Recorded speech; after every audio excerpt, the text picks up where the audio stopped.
राम का भजन। तभी उन्होंने भक्ति करना आरंभ करी। ब्रह्मा की गोद से नारद, अंगूठे से दक्ष, कान से वशिष्ठ, त्वचा से भृगु, हाथ से ऋतु, नाभि से पुलह, कानों से पुलस, से मुख से अंगिरा, नेत्रों से अत्रि, मन से मरीचि उत्पन्न हुआ, अधर्म से मृत्यु, हृदय से कामदेव, भ्रकुटी से क्रोध, नीचे की ओर से लोभ, लिंग से समुद्र, गोदा से मृत्यु और वाणी से उन्हें सरस्वती। पर सरस्वती इतनी कामा सुंदर थी जिसे देखकर ब्रह्मा जी इतने मोहित हुए कि उन्होंने सरस्वती के ऊपर मोहित हुए। इधर मरीचि आदि ऋषि ने कहा, ब्रह्मदेव ये शोभा नहीं देता यार, पहले के ब्रह्माओं ने ऐसा कभी नहीं किया, जो आप कर रहे हैं। इतना कहा और ब्रह्मा जी ने अपना शरीर छोड़ दिया, जो धुंध के रूप में होकर अपने धुंधर पड़े कोहरों उनके समान मिले। ब्रह्मा जी को शरीर रहने लगा। इधर सुखदेव जी महाराज कहने लगे, तब ब्रह्मा ने, फिर ब्रह्मा का जन्म होता है। ब्रह्मा जी ने 4 मुख से 4 वेदों को बनाया। सभी वेदों के अंदर से शरीर ब्रह्मांड बना है। 5 तत्व से 4 वेद है, 5वां वेद उन्होंने शास्त्र बना। 5 तत्व से शरीर बना, 5 तत्व से शरीर बना और 5 तत्व में भी लीन हो जाएगा। ठीक है, 5 तत्व के आपको शरीर, 5 तत्व के शरीर नहीं बनता। जहां तक 5 तत्व नहीं मिले शरीर पूर्ण ना चाहे यकीन नहीं वे कि 5 तत्व के शरीर किस तरह बनी। तो वादरा कटे वे, वादरा उपरा वे, माच गए न कमरा कटे दुखी। अरे आज कमर गढ़े दुखी यार, आज भाई विराज वादरा गया तो कारण वादरा तो वहां नहीं जाए कौन नहीं हमारी कमर करे नहीं। ये शरीर तस्वीर पहने रखे हुए आज की है, वह पुरानी है देखिए। कोशिश करी पर जब सृष्टि नहीं बढ़ी तभी ब्रह्मा जी ने कहा ये जितना भी दोष है ये देवों का दोष है, क्योंकि इन्होंने भक्ति नहीं रही थी तो संसार बढ़ेगा कैसे। इतनी सी बात कही और ब्रह्मा जी के शरीर के 2 रूप हो गए। पहला हुआ स्वयं मनु महाराज और दूसरी शत। शरीर के 2 भाग हो गए। उनसे 3 संतान। जब उनका जन्म हुआ उन्होंने कहा नाथ क्या आज्ञा है। जब इतनी बात पूछी उन्होंने कहा जाओ मैथुन क्रिया से सृष्टि बढ़ाओ। अब इतने कही तो ब्रह्मा जी से कहने लगे कि ना सृष्टि तो बढ़ाए पर रखांगा कटे।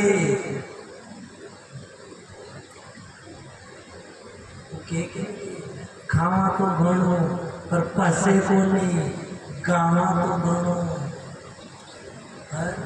जरे को नहीं।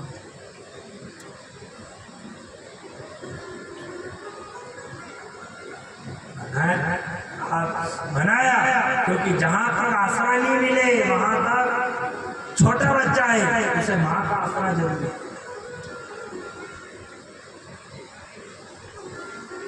मन और माँ, मन माँ क्यों? क्योंकि मन छोटा रहता है बच्चा, जहां तक वो मन उस माँ को, इसीलिए तो कहा जाता है कि डाई करके ये बाल काले कर लेना, डाई करके बाल काले कर लेना पर अपना मन कभी काला मत कर। ना आजकल दुनिया और ज्यादा करके डाई तो ये सोच की धकैरी तो जाने जा मन कालो करके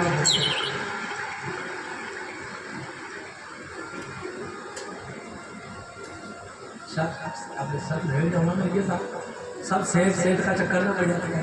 कोई डायमंड सेट ले जा, कोई सोफा सेट ले जा, सब अपना अपना सेट में जम जाता है। कोई साड़ी के ऊपर की चप्पल को सेट ले रहा, सब अपना अपना सेट ले रहा। ये सोफा सेट लगी थी घर में लगी लगी सोफा न पसके आवसा ना सोफा पे बैठो पामड़ा बोले सोफा पे वाला बड़ो मटट में ही जा आवसा बैठो सा हमारा सोफा पे पामड़ा भी जा तो फिर फिर हड़ी हड़ी मुंडो जो करे तो पावड़ा के था के कहीं लो अरे यार सब सेठ करनिया अड़ा सेठ ने जमा शक्कर में मारो दिमाग आपसे वो शेर जमाओ तो यो शेर सेठ जमा मैं तो कम जमा बापड़ा बना के तो कहीं करना जैसा तैयार है वैसे की ये शेर को मांगू दादा कभी अल्लाह को शेर जमाओ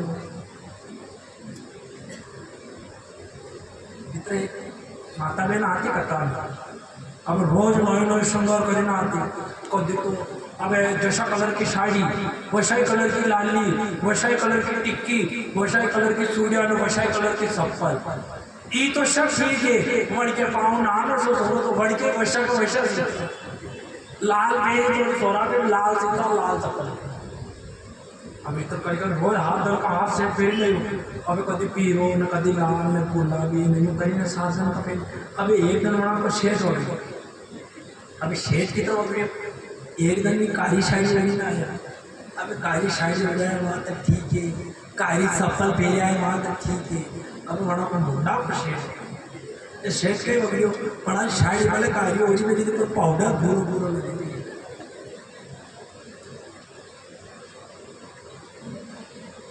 के पकड़े से जब इतना होते हुए कपड़ों का सेट बिगड़ जाता है शरीर का सेट बिगड़ जाता है तो क्या विचार करके बैठे हो क्या आत्मा का सेट बिगड़ेगा सेट करना है आत्मा को सेट करना है तो सावलिया सेट से सेट कर सेट तुझसे सेट अब तू सेट निकाल बिगाड़ना संतान को पढ़ाओ कोई बात नहीं संतान को पढ़ाओ पर इतनी मन बढ़ा देना अपनी औलाद को इतनी मन बढ़ा देना कि बड़ी होकर आपका ऊपर समझने लगते कुछ भी कहो तुम क्या जानो जो जानो मैं जानू कृष्ण पढ़े राम छोटे से थे छोटे से राम थे धीरे धीरे बड़े हुए कुछ विद्या ही सीखी वशिष्ठ जी आए जंगल लेकर चले गए इधर माँ कह रही है अरे मेरे बेटे अभी छोटे हैं कहाँ लेके जा रहे हो वशिष्ठ जी ने कहा नहीं ये अभी माया का समय नहीं है ये राम को दिखाने का समय है चलो राम वशिष्ठ जी ने लड़ना सिखाया बोलो गुरु साहब थे और राम ने वध किए कि नहीं किए वशिष्ठ जी ने लड़ना सिखाया जंगल में रहना सिखाया अपना स्वयं का जीवन जीना सिखाया क्यों क्योंकि वो जानते थे भले वशिष्ठ जी को पता थी कि 4 भुजानवा थे ये द्वारिका का नाम थे पर फिर भी वो जानते थे कि ये राम एक ऐसा अवतार है जिसमें राम सुख नहीं देखेंगे करो रामायण खोलो तो उसकी मर्यादा को देखो आज अंधेरा है वो भवन में किसी बेटी फर्स्ट दिन आई थी कथा पहले दिन वनवास का टाइम आया राम वन चले गए पर भरत को पता नहीं चली कि अपन तो यहाँ है पर वहाँ कितना बड़ा काम हो गया कि भैया वो वनवास ये भरत जी नहीं जानते थे पिताजी का दहन हो गया ये तब भरत जी को पता नहीं चला जब वनवास हुआ एक दिन पहले राज तिलक होना और दूसरे दिन राम का वनवास हुआ आने का समय हुआ जब भरत जी विद्या ग्रहण करके आ रहे थे तो क्षत्रिय का नियम कहता है कि अपने पूर्वजों की जहाँ अयोध्या थी वहां बाहर सबका एक महल बना हुआ था जहाँ उनके पूर्वज बैठे हुए थे सब पूर्वजों का जब गुरुओं ने पूजन कराया पुष्प दिए सबका पूजन करते करते भरत जी जैसे ही भरत आए अपने पिता की मूर्ति देखे भरत जी व्याकुल हो गए। भरत जी ने कहा अरे ये क्या हो गया? मेरे पिता चले गए और मुझे आज पता चल रही है कि पिता नहीं रहे। व्याकुल हो गए भरत जी। भरत जी को संकल्प दिया, गुरु ने कहा ना संकल्प लो, संकल्प दिया हम विष्णुदेव और पूरा संकल्प करते ये कहा जम्बूद्वीप पे भरत खंडे, और इतनी सी बात कही भरत जी के हाथ से जल गिर गया। भरत जी ने कहा कि जहाँ मेरे राम बेचने वाले थे वो खंड मुझे कैसे मिल गया? मेरे राम कहाँ है? भरत जी दौड़ते गए, वहाँ जाकर देखा, माँ से पूछा माँ राम कहाँ है? क्वेश्चन में कहने लगी बेटा राम वन को चले गए, और राम वन को गए तो गए, वो मेरी जानकी गई, और मेरी जानकी जिस दिन से विवाह करके अयोध्या में आई, मेरी जानकी ने कभी गादी से नीचे पैर नहीं रखने दिया है। भरत तुम्हें पता है एक बार तुम्हारे पिताजी युद्ध लड़ने गए, एक दिन हार गए, दशरथ जी आए, गुरु से पूछा गुरुदेव आज मैं परास्त होकर आया हूँ, क्या कारण है? उन्होंने कहा देखो आपके घर की जोत में गल आ गया है, आपकी पतों से कहना वो जल खेल वो गल खेल दे। मैंने दशरथ जी ने मुझे आकर कहा, पर मैंने कहा मेरी बहू जानकी कभी गादी से नीचे पैर नहीं रखे, जो काम श्लोक आए वो मेरी बहू नहीं करेगी। जब ये बात कही कौशल्या ने कही, कौशल्या रोने लगी। कौशल्या ने कहा आज जिस जानकी को मैंने चरण नीचे नहीं रखने दी, वो जानकी वन वन कैसे चलेगी? राम मेरे राम मेरा लखन वन में कैसे रहे? रात निकली, अचानक झड़ी लगी, मौसम खराब हुआ, सब सो गए। माँ ने खंभा पकड़ा, बाहर देखने लगी, माँ घबराने लगी।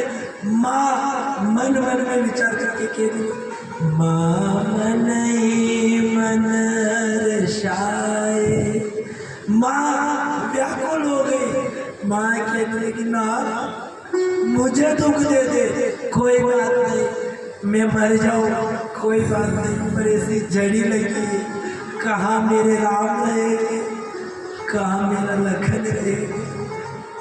माँ मन ही मन हर्षाए, मेरा रघुवर याद सताए। माँ मन ही मन हर्षाए, मोहे रघुवर याद सताए।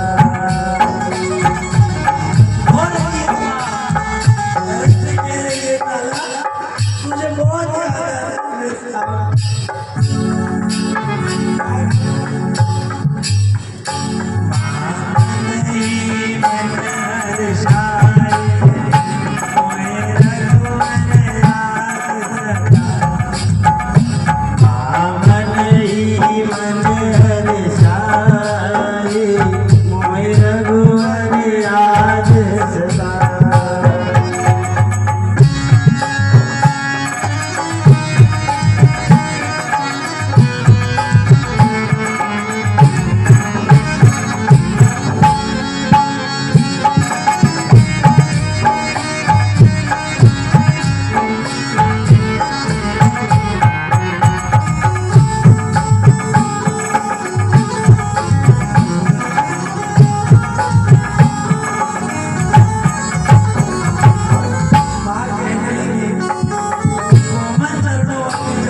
कुछ अच्छा नहीं लगता। राम बिना मेरी सुनी रे अयोध्या,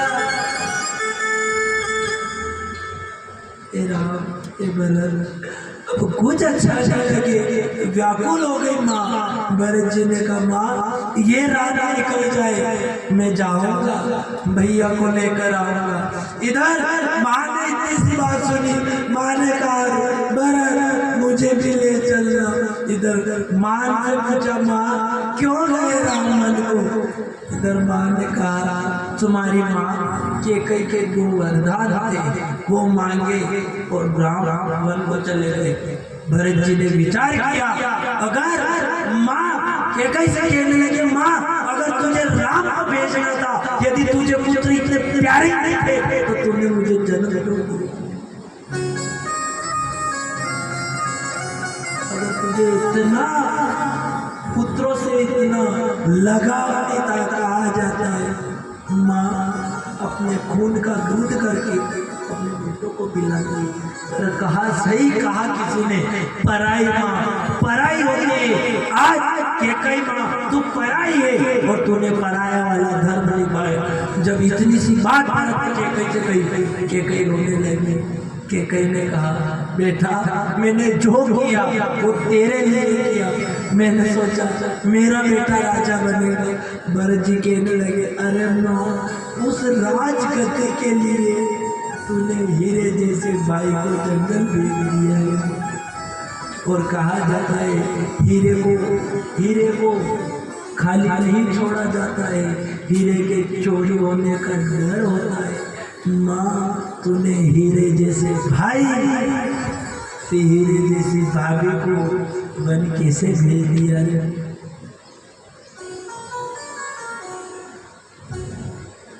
कुल हो गए सभी। जैसे राम को पता चली मेरा भरत आने वाला है, राम घबरा गए। राम ने कहा हे वन देवी दर्शन दो, हे वन देवी दर्शन दो। जैसे ही वन देवी ने दर्शन दी, वन देवी ने कहा राम आज्ञा करो।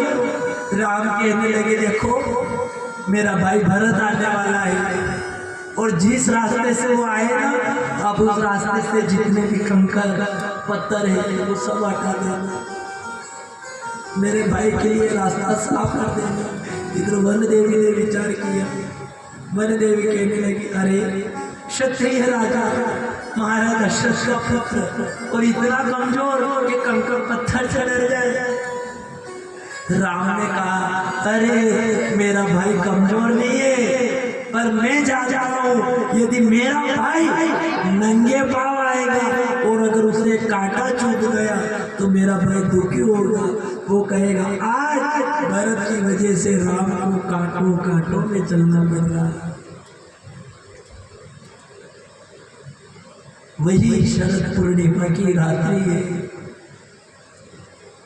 पूरी सभा भरी हुई है, माँ बेटी तीनों माए बेटे हैं, वशिष्ठ जी बेटे हैं, भरत है, लक्ष्मण है।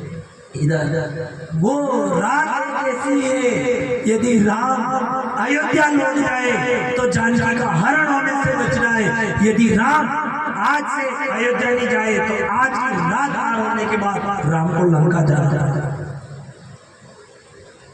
राम से भरत ने कहा दादा आप चलो।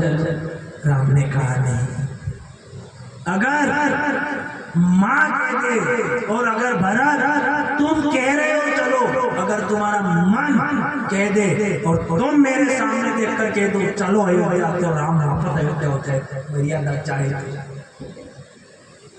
भरत ने कहा मैं नहीं ले आपकी चरण पादुका। इधर राम को पता चला कि भरत ने केकई से बात करना छोड़ दिया, भरत ने केकई की ओर देखना छोड़ दिया। केकई कहने लगी राम मेरे से गलती हुई है, अब मैं पश्चाताप तो कैसे करूं, पर मुझे भी अपने साथ वन ले चलो, मैं तुम्हारे साथ वन में रहूंगी। हो ना हो मेरे भरत को खुशी हो। और ये मुझसे बात करने लगे। जब बेटा माँ बाप से व्याकुल होता है बेटा रुक जाए। माँ कितना भी क्रोध करे, माँ कितना भी क्रोध कर ले, पर जब जो बेटे के उधर कर रोना चालू कर दे उसे माँ कहते हैं। बेटा तो रोते रोते कब चुप हुए, उससे पहले माँ रोने लगी। कैकेयी ने कहा राम मुझे भी साथ ले चलो, मैं तुम्हारे साथ रहूंगी। इधर राम कहने लगे माँ ये जंगल आपके लिए नहीं है तो मेरा भरत। तभी राम ने कहा आप जाओ, और जैसे ही राम खड़े हुए राम ने कौशल्या के चरण में छुए, राम ने गुरु वशिष्ठ के चरण में छुए। सबसे पहले राम उठकर गए और माँ कैकेयी के चरण छुए। माँ उन्हें पता था यदि मैंने कैकेयी की अवज्ञा कर दी तो पूरी अयोध्या कैकेयी को नहीं अपनाएगी। राम ने कैकेयी के चरण छुए। राम कहने लगे यही है वो बहुधारात ये माँ, ये वही रात है। याद कर एक रात वो भी थी जब मैं छोटा था और मैं कौशल्या के पास होता तो मैं रोने लग जाता, तो कौशल्या मुझे उठाकर लाती और तेरे कक्ष का दरवाजा बजाती, कोयल ओ कोयल दरवाजा खोल, ये तेरा बच्चा जा रहा है, इसे ले जा। माँ वो दिन याद कर जब मैं दौड़ते दौड़ते गिर जाता, माँ कौशल्या आती, उससे पहले तू दौड़ कर आकर कहती और कहती मेरे लाला को क्या हो गया। राम कहने लगे यही है वो रात अंधेरी,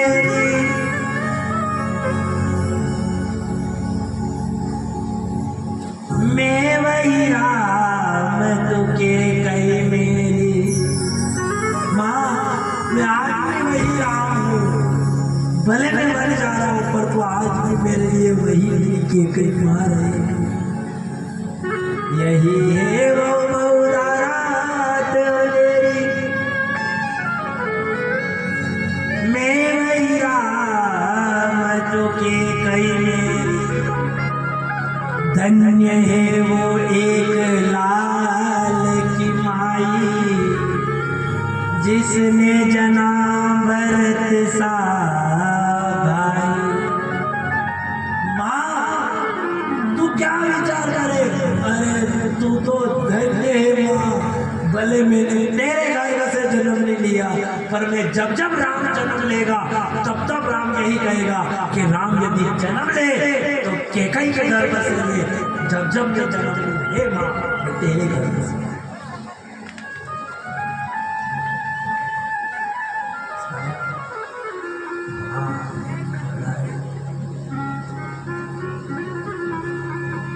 जब जब भरत जी हाथ गए आए चरण पादुका गादी पर रखी, सब राजपाट चरण पादुका को रखकर भरत जी ने कहा गादी पर चरण पादुका रहेगी, प्रधानमंत्री तो मेरे राम रहेंगे पर मैं उनका मुख्यमंत्री बनकर जितना भी है पूरी जो छोड़कर गए हैं वो झूठा, वो झूठे का ध्यान रहेगा। उनके चरण है तो उनका सेवक भी है। और विचार कर लेना राम भरत ने जानकी के चरणों को छुआ तो धन्य है भरत, क्योंकि भाभी के चरण छूना देवर का अधिकार होता है। इसमें कोई मानता नहीं है कि भरत ने जानकी के चरण को छुए, मानता तो इसमें है कि जिस जानकी के चरणों पर भरत जैसे भाई का सिर है वो जानकी के चरण धन्य हो गए कि उन सिर के ऊपर राम के चरण पादुका रखे। मानता तो इसमें है। अयोध्या में नहीं रही, अयोध्या से बाहर कुटिया बनाए वहाँ रहने, फिर भी मन शांत नहीं हो। एक दिन भरत जी की पत्नी ऊपर घूम रही थी, माँ ने देखा, माँ ने कहा अरे बेटा क्यों व्याकुल हो, क्या चिंता है। माँ देखो अभी भी जोत चल रही है, स्वामी अभी भी जाग रहे हैं, वो सोए नहीं, वो जाग रहे हैं। इधर माँ ने कहा क्या चिंता है? भरत जी की पत्नी कहने लगी हो ना हो, वो व्याकुल हो रहे हैं, तभी जाग रहे हैं। माँ ने दूत को भेजा, माँ ने दूत को भेजा कि जाओ राम से कहना, दूत से कहा मेरे राम से कह देना कि दूत तू जा और राम से कहना राम तुम चले गए, पर ना जाने भरत का ऐसा क्या हो गया कि भरत के मन को शांति नहीं मिलती। मेरे राम से कह देना एक बात अकेले, राम से कह देना एक बात अकेले, भरत भैया इस रात अकेले, भरत भैया इस रात